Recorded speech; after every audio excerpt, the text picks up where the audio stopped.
नमस्कार। शिवव्रत Singh children academy से मैं ज्योति त्रिपाठी आप सभी का आज की इस ऑनलाइन कक्षा में पुनः स्वागत करती हूँ। बच्चों, आज का जो हमारा शीर्षक है वह शीर्षक संस्कृत विषय से है। अर्थात आपको पता है कि कक्षा 7 में हिंदी विषय में संस्कृत की भी एक पुस्तक है और संस्कृत की वह पुस्तक जो है उस पुस्तक में जो हमारा प्रकरण चल रहा है वह है सदाचार। तो आज हम सदाचार प्रकरण पर चर्चा करेंगे।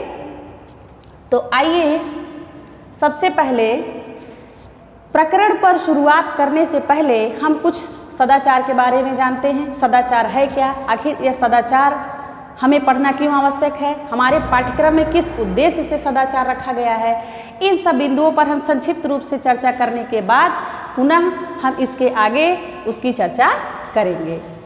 तो प्रकरण की शुरुआत में ही सबसे पहले हम बताना चाहते हैं कि सदाचार है क्या। सदाचार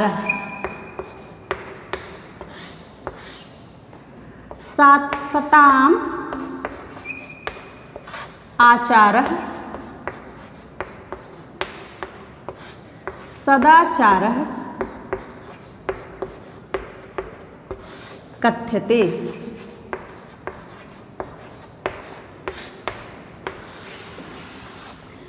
सताम आचारः सदाचारः कथ्यते। सताम अर्थात सत्य, सत्य कह सकते हैं अच्छा, या हम ये कह सकते हैं यथोचित।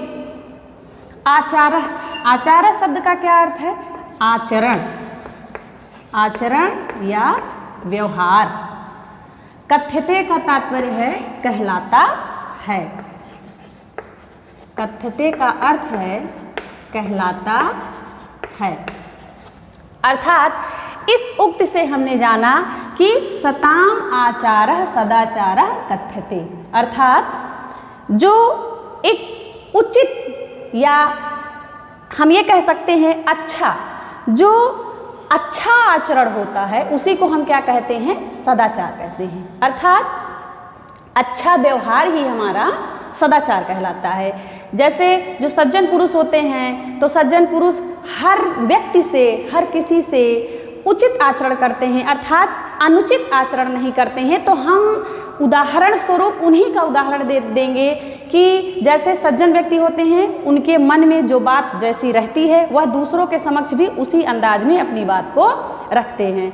इसी से हम सीखते हैं कि हमें सज्जनों की तरह होना चाहिए। और सज्जन फिर हमारे मन मस्तिष्क में आता है कि सज्जन कैसा होता है, तो सज्जन वही होता है जो सबके साथ अच्छा आचरण करे, उचित आचरण करे। तो सबसे पहले सदाचार के बारे में हमने ये जाना कि जो हम शीर्षक पढ़ेंगे वो है क्या। अब बच्चों के लिए सदाचार आवश्यक क्यों है? बच्चे यदि सदाचारी नहीं होंगे, उचित और अनुचित का यदि वह प्रयोग नहीं जानेंगे कि हमको उचित कहाँ प्रयोग करना है, अनुचित कहाँ प्रयोग करना है, अर्थात किसके साथ कैसा व्यवहार करना है, यदि हमें इस बात की जानकारी नहीं होगी तो हम अपने जीवन शैली में सभी के समक्ष या सबके सामने एक आदर्श विद्यार्थी बनकर नहीं आएंगे। अर्थात हमारे अंदर कोई ना कोई कमी अवश्य रह जाएगी। इसलिए विद्यार्थी जीवन में सदाचार का स्थान भी महत्वपूर्ण होता है। अर्थात हमें सदाचार का ज्ञान होना चाहिए। और सदाचार क्या है? अच्छा आचरण होता है जो हम लोगों के साथ करते हैं। तो सबसे पहले हमने जाना कि सदाचार है क्या, सदाचार हमें जानना क्यों आवश्यक है, हमारे पाठ्यक्रम में क्यों रखा गया है, बच्चों के लिए सदाचार में ऐसी क्या चीज़ें हैं जो जानने लायक हैं। तो संक्षिप्त में हम यही कहेंगे कि सदाचार से ही हम सीखते हैं कि क्या उचित है और क्या अनुचित है। अर्थात हमें लोगों के साथ कैसा व्यवहार करना चाहिए, कैसा आचरण करना चाहिए, ये हम सदाचार से ही सीखते हैं। तो आइए अब हम शुरुआत करते हैं अपने पहले श्लोक से।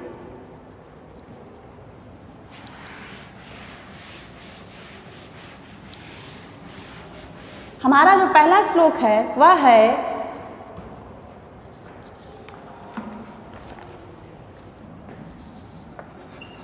स्वः कार्यम अद्य कुर्वीत।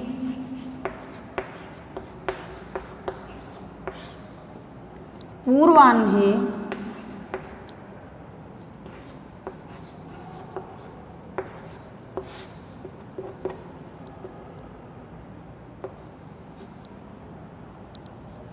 च अपराह्निकम्।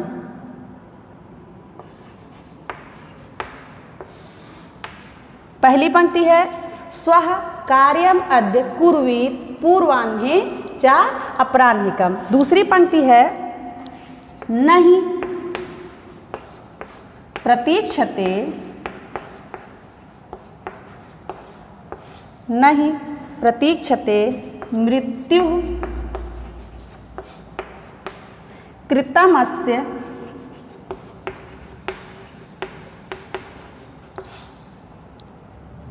न वा कृतम।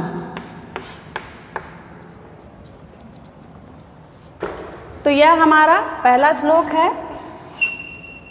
स्वः कार्यम, जब हम इसका अन्वय करेंगे तो इसे हम पढ़ेंगे कार्यम धन अद्य। स्वः कार्यम अद्य कुर्वीत पूर्वाह्ने च अपराह्निकम् नहीं प्रतीक्षते मृत्यु कृतम अस्य न वा कृतम। आइए अब इस श्लोक में जो शब्द हैं उन शब्दों का अर्थ जान लेते हैं। सबसे पहले स्वः। स्वः शब्द का अर्थ क्या होता है?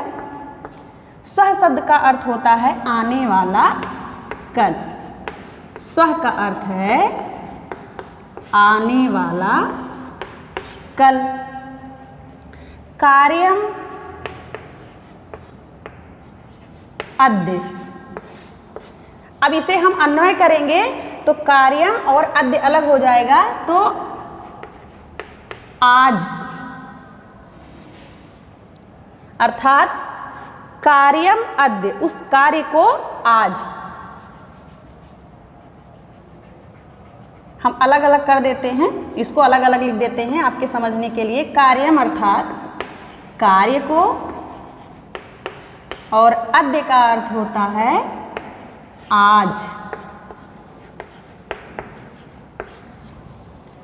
कुर्वीत, अब इसके बाद हम देख लेते हैं कुर्वीत। कुर्वीत अर्थात करना चाहिए।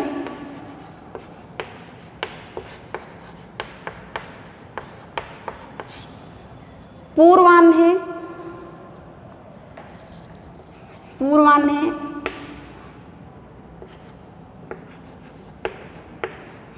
दोपहर से पूर्व, दोपहर से पूर्व। च अपराह्निकम्, अब यहां देख लेते हैं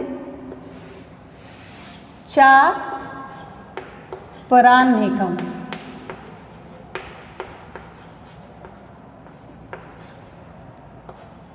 च अपराह्निकम् अर्थात दोपहर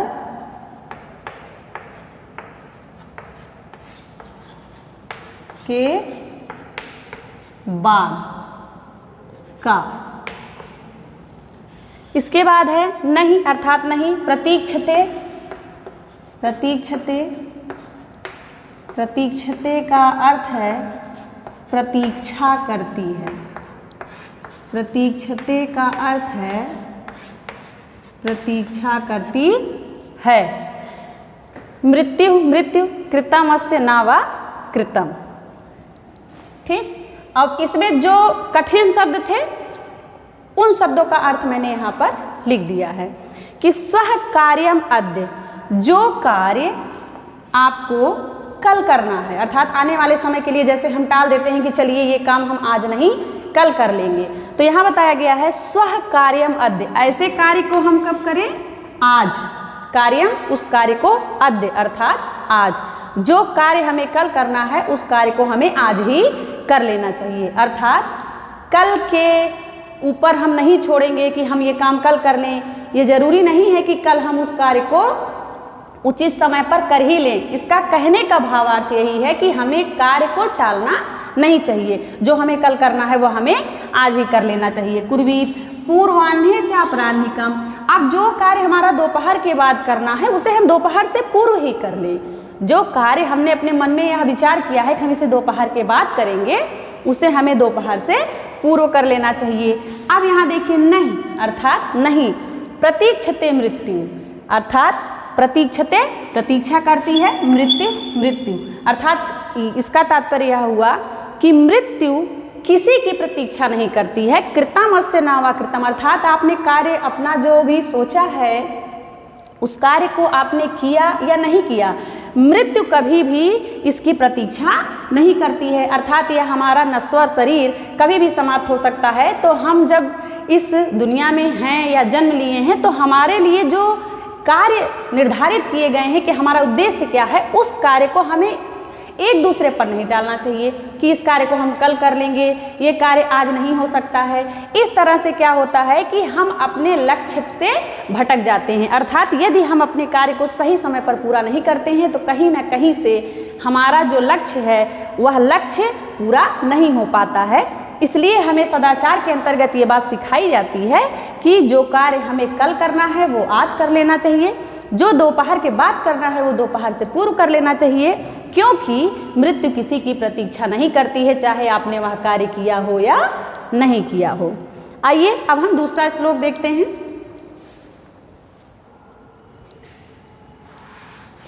दूसरा श्लोक है सत्यम ब्रूयात् प्रियम ब्रूयात्। सत्यम ब्रूयात् प्रियम ब्रूयात्, न ब्रूयात् न ब्रूयात् सत्यम प्रियम।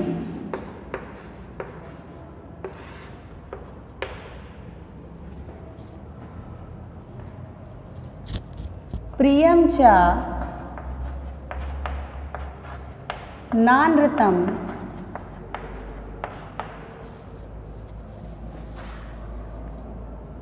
ब्रूयात्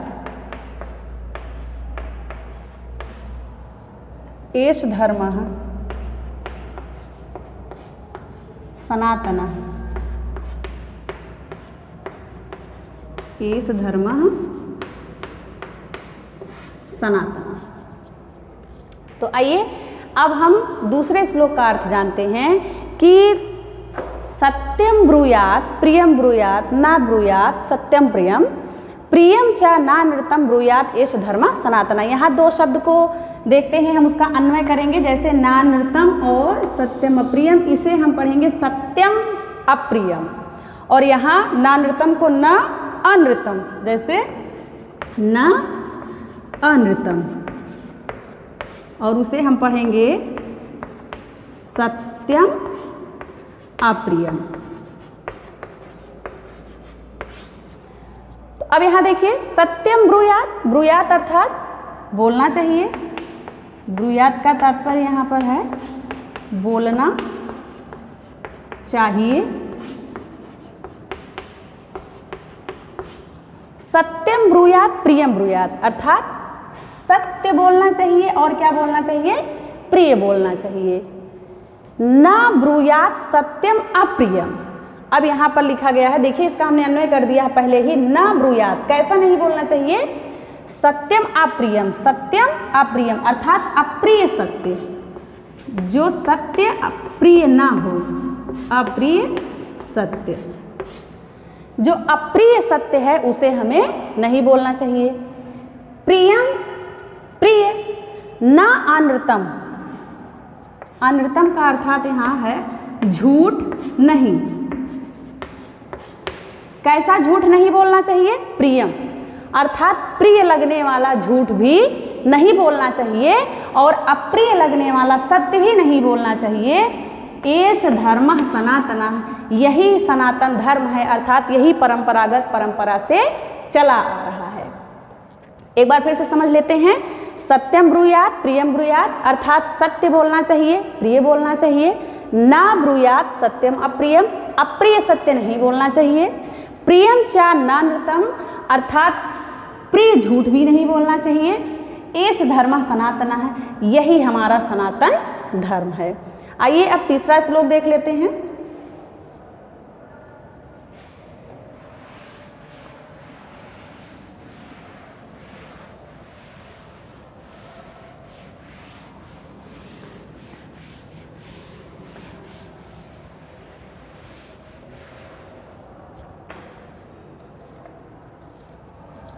तीसरा श्लोक है सर्वदा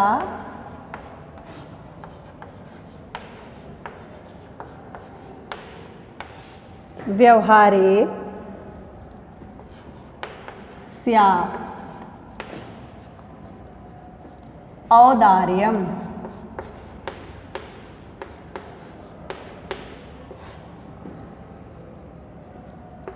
सत्यता तथा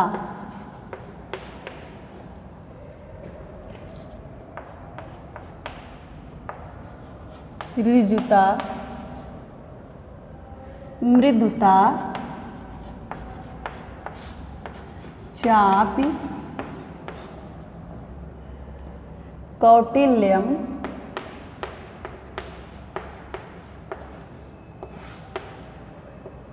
न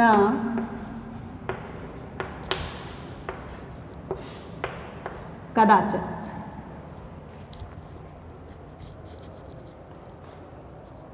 अब सर्वदा व्यवहारे स्यात् औदार्यम सत्यता तथा ऋजुता मृदुता च अपि कौटिल्यम न कदाचन। यहाँ भी इसका अन्वय हो जाएगा च अपि।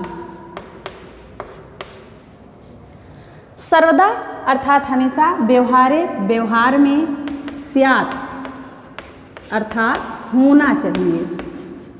स्यात् का तात्पर्य है होना चाहिए। औदार्यम, औदार्यम का अर्थ है उदारता। औदार्यम का अर्थ है उदारता। सत्यता तथा ऋजुता अर्थात सरलता। मृदुता का तात्पर्य हो जाएगा कोमलता। मृदुता का अर्थ है कोमलता। कौटिल्यम, कौटिल्यम का अर्थ है कुटिलता। कौटिल्यम का अर्थ है कुटिलता। और कदाचन का अर्थ है कदापि नहीं।